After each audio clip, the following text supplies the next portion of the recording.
Hai, Assalamualaikum. Welcome back to my channel. Bersama saya, Eka Wulandari. Dariku, guru yang sedang belajar berbagi. Belajar itu seru. Jangan lupa klik like, subscribe, and comment.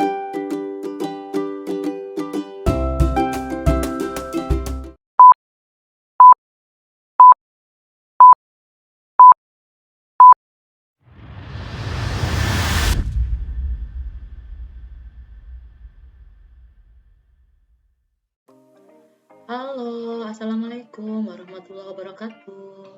Mohon izin, saya Eka Wulandari, calon guru penggerak Angkatan 4 dari Kabupaten Bogor. Pada kesempatan ini, saya akan membagikan beberapa hal yang saya pahami terkait dengan budaya positif.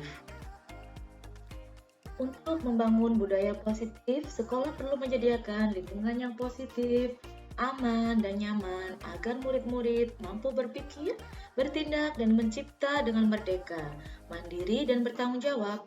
Salah satu strategi yang perlu ditinjau ulang adalah bentuk disiplin yang selama ini kita terapkan di sekolah kita. Baiklah, diawali dari miskonsepsi tentang kontrol. Ada beberapa miskonsepsi tentang kontrol. Yang pertama adalah ilusi guru mengontrol murid. Pada dasarnya kita tidak dapat memaksa seorang murid untuk berbuat sesuatu jikalau memang mereka tidak memilih untuk melakukannya. Mungkin kita akan tampak sedang mengontrol perilaku murid tersebut karena sebenarnya memang karena mereka mengizinkan dirinya untuk dikontrol. Saat itu, bentuk kontrol guru menjadi kebutuhan dasar yang dipilih murid tersebut. Bahkan, semua perilaku memiliki tujuan, baik yang disukai ataupun yang tidak disukai. Miskonsepsi yang kedua, ilusi bahwa semua penguatan positif, efektif, dan bermanfaat. Pada dasarnya, penguatan positif atau bujukan adalah bentuk-bentuk kontrol. Segala usaha untuk mempengaruhi murid agar mengulangi suatu perilaku tertentu adalah suatu usaha untuk mengontrol murid tersebut. Dalam jangka waktu tertentu, kemungkinan murid akan menyadari dan mencoba menolak bujukan kita. Atau bisa jadi tergantung pada pendapat sang guru untuk berusaha. Miskonsepsi yang ketiga adalah ilusi bahwa kritik membuat orang merasa bersalah dapat menguatkan karakter. Terkadang, menggunakan kritik dan rasa bersalah untuk mengontrol murid menuju pada identitas gagal. Mereka belajar untuk merasa menjadi buruk tentang diri mereka sendiri. Mereka mengembangkan dialog diri yang negatif. Kadangkala, sulit bagi guru untuk mengidentifikasi bahwa mereka melakukan perilaku ini, karena seringkali guru cukup menggunakan suara halus untuk menyampaikan pesan negatif. Berikutnya yang keempat adalah ilusi bahwa orang dewasa memiliki hak untuk memaksa. Banyak orang dewasa yang percaya bahwa mereka memiliki tanggung jawab untuk membuat murid-murid mereka melakukan hal tertentu. Apapun selama itu dapat diterima, selama ada kemajuan berdasarkan suatu pengukuran kinerja, maka pada saat itu pula orang dewasa akan menyadari bahwa perilaku memaksa tidak akan efektif dalam jangka waktu yang panjang. Lalu, bagaimana seseorang bisa memiliki perubahan pandangan atau paradigma tentang stimulus respon kepada pendekatan teori kontrol? Nah, sebelumnya ada petikan dari Stephen R. Covey. Dia mengatakan bahwa bila ingin membuat kemajuan perlahan sedikit-sedikit, ubahlah sikap atau perilaku Anda. Namun, bila kita ingin memperbaiki cara-cara utama kita, maka kita perlu mengubah rangka acuan kita. Ubahlah bagaimana Anda melihat dunia, bagaimana Anda berpikir tentang manusia, ubahlah paradigma Anda, skema pemahaman, dan penjelasan aspek-aspek tertentu tentang realitas. Setiap tindakan atau perilaku yang kita lakukan di dalam kelas dapat menentukan terciptanya sebuah lingkungan positif. Perilaku warga kelas menjadi sebuah kebiasaan yang akhirnya membentuk sebuah budaya positif.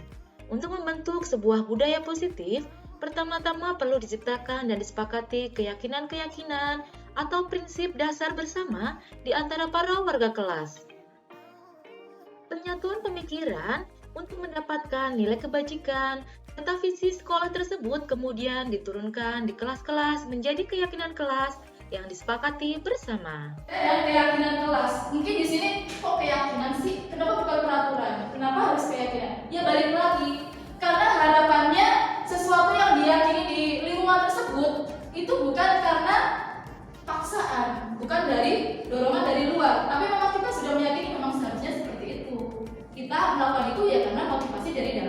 diri kita sendiri, bukan karena ikatan peraturan, bukan karena suruhan dari orang lain atau mengharapkan sesuatu dari yang lainnya.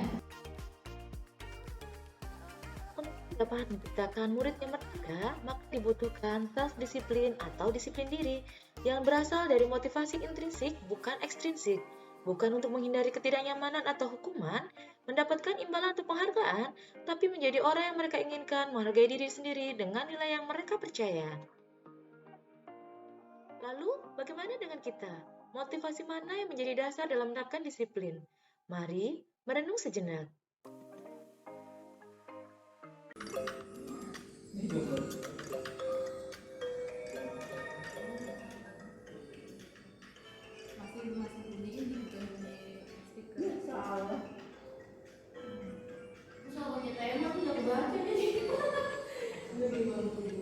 Pada kesempatan ini, saya berbagi terkait dengan budaya positif, dimulai dengan sebuah kuis yang berasal dari kuisis, di mana saya memberikan beberapa pertanyaan untuk kemudian Bapak Ibu guru memilih apakah selama ini yang kita lakukan itu adalah sebuah sanksi atau konsekuensi, atau justru sebuah hukuman.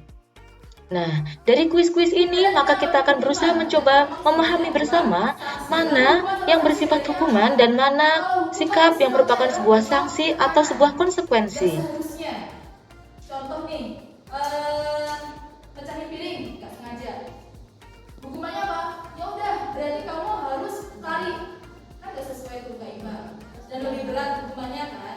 Tapi kalau pecahin piring, ya berarti kamu harus membersihkannya, menukar kembali barang tersebut, itu berarti adalah sanksi atau konsekuensi. Kemudian contoh tadi ada satu soal yang mungkin banyak orang yang terkecoh. Terlambat pada pelajaran olahraga disuruh muter. Itu sanksi atau hukuman? Sanksi. Karena pelajaran olahraga, jadi nggak masalah. Terus kemudian harusnya memakai sepatu hitam, tapi ternyata pakai sepatu putih. Disuruh melepas, Anda nggak usah pakai sepatu. Hukuman, bukan sanksi. Jadi ada kalanya apa yang kita lakukan itu adalah hukuman, bukan sanksi atau konsekuensi. Kalau sanksi atau konsekuensi nggak masalah mungkin diterapkan, karena memang sudah seharusnya kita memberitahukan mana yang benar, mana yang salah. Tapi kalau hukuman porsinya tidak sesuai, lebih berat, berarti itu adalah hukuman. Berarti benar. Kalau misalnya kita masuk ke kamar mandi pakai sepatu, boleh dong bersihin kamar mandi? Iya. Boleh. Dengarkan ya bapak-bapak ya. Jadi kalau ke kamar mandi memakai sepatu, sanksinya adalah kebersihan kembali.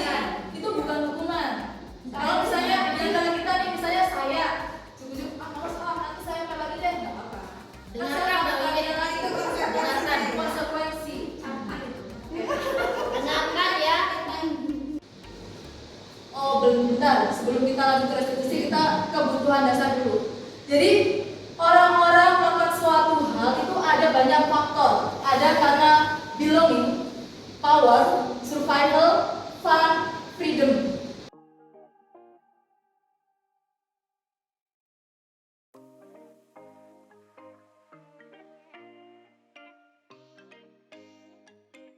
Anak kita mungkin nanti di belakang sebenarnya ada contoh kasusnya seperti apa. Cuman karena memang waktunya itu tinggal sedikit lagi, sebenarnya saya harus percepat, tidak perlu banyak-banyak. Satu contoh aja.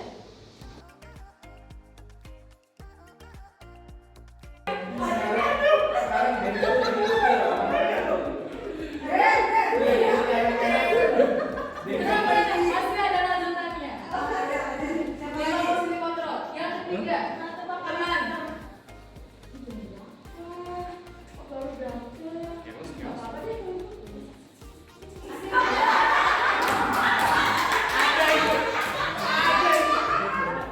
Kita sudah buka karakter loh. Supaya besok aku kayak gini ya. Apa kita milih aja. Sebentar, masing-masing dari semuanya ini masih ada tahapannya lagi. Monitor pemantau. Apa? Ibu perhatikan nih. Hari Senin kamu jam segini dan Siapa tuh?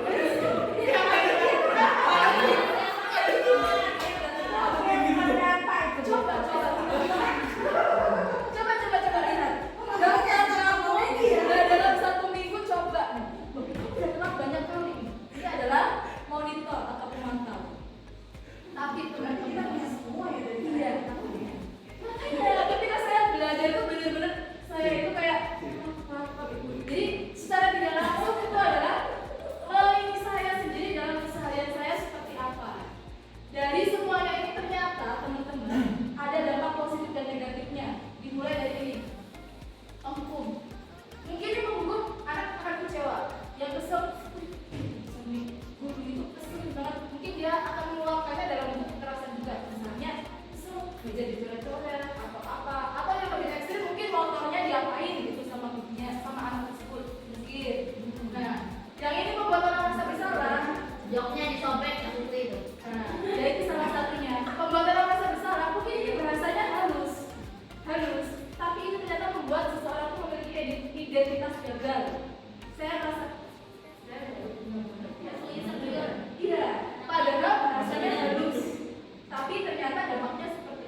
bulan Bu. Kamu tahu nggak berat badannya berapa? Jam 7 Bu. Berarti kamu sama apa beda? Sama Bu. Kira-kira besok kamu bisa nggak berubah buat kamu sendiri?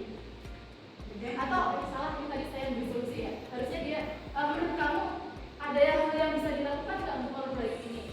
Ya, insya Allah Bu, besok saya akan berusaha lebih baik lagi misalnya. Itu akan lebih tulus dan lebih diusahakan dari internalnya dia sendiri dibandingkan kita yang memberikan kamu besok harus datang dan sekian. Seperti itu. Nah, restitusi itu apa sih? Berikutnya, restitusi. Restitusi adalah proses kolaboratif yang mengajarkan murid untuk mencari solusi untuk masalah dan membantu murid berpikir tentang orang seperti apa yang mereka inginkan kelak dan bagaimana mereka memperlakukan orang lain. Restitusi membantu murid menjadi lebih memiliki tujuan, disiplin positif, dan memulihkan dirinya setelah berbuat salah. Penekanannya bukan bagaimana perilaku untuk menyenangkan orang lain atau menghindari ketidaknyamanan. Namun, tujuannya adalah menjadi orang yang menghargai nilai-nilai kebajikan yang mereka percayai. Sehingga, segala sesuatunya akan berawal dari motivasi intrinsik masing-masing pribadi anak tersebut. Melalui restitusi ini, murid berbuat salah, guru akan menanggapi dengan cara yang memungkinkan murid untuk membuat evaluasi internal tentang apa yang dapat mereka lakukan untuk memperbaiki kesalahan mereka dan mendapatkan kembali harga dirinya. Restitusi menguntungkan korban, tetapi juga menguntungkan orang yang telah berbuat salah.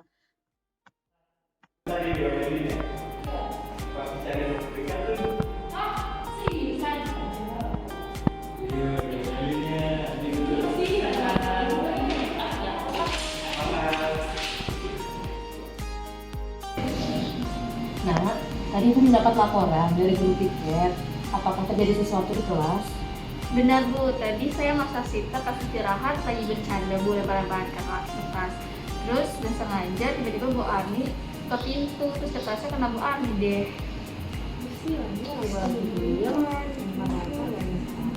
Oke, di sini ibu tidak mau mencari siapa yang salah. Tapi seperti memang tadi kalian lagi seru-seruan banget ya di kelas ya. Iya Ibu, kami nggak bermaksud seperti itu kok. Ingat nggak sih kalian tentang keyakinan sekolah? Menurut kalian bener nggak kayak gitu? Iya Bu, kami salah. Kami tidak bisa mengamati orang lain dan mengamati diri sendiri. Baiklah, alhamdulillah kalau memang kalian sudah paham. Ada banyak cara untuk mendapatkan kesenangan atau keseruan, tapi dengan tidak merugikan orang lain. Betul tidak? Betul Ibu, lain kali kami akan lebih sopan dan tidak bercanda berlebihan saat yang istirahat. Oke, baiklah. Sekarang silakan lanjutkan istirahatnya. Iya, terima kasih ya Bu.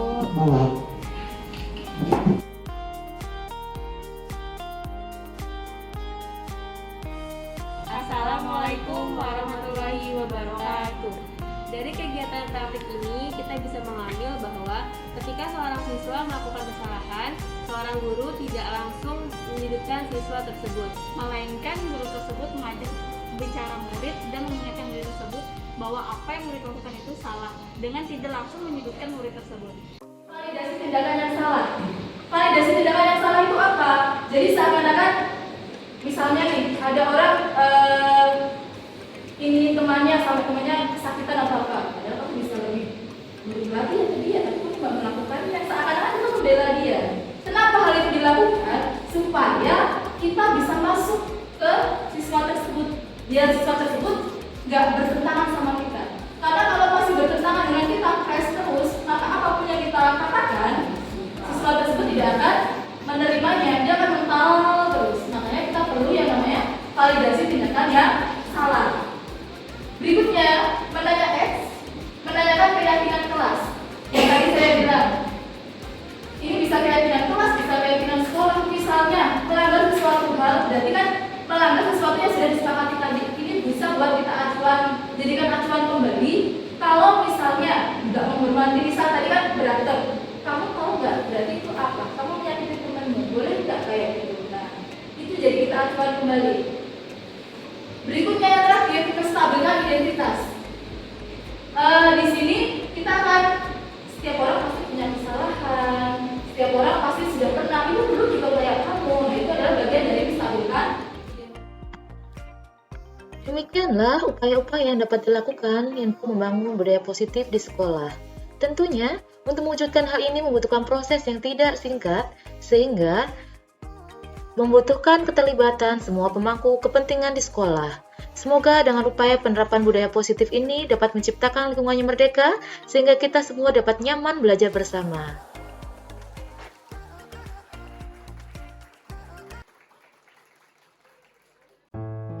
Terima kasih sudah menyaksikan video ini.